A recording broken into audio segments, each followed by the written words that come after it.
మీరు ఎప్పుడైనా డెమోగ్రఫీ అనే వర్డ్ విన్నారా? అంటే దీని అర్థం the study of population and it's dynamics అని.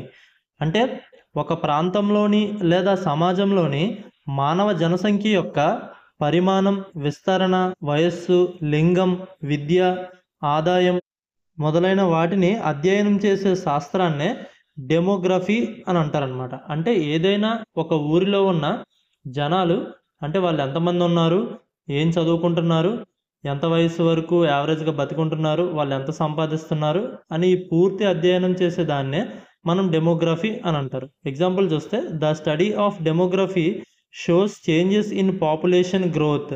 అంటే జనసంఖ్యా శాస్త్ర అధ్యయనం జనాభా పెరుగుదలలోని మార్పులను చూపిస్తుంది అని అర్థం. వీడియో నచ్చితే లైక్ చేయండి, వీలైతే ఛానల్ సబ్స్క్రైబ్ చేసుకోండి.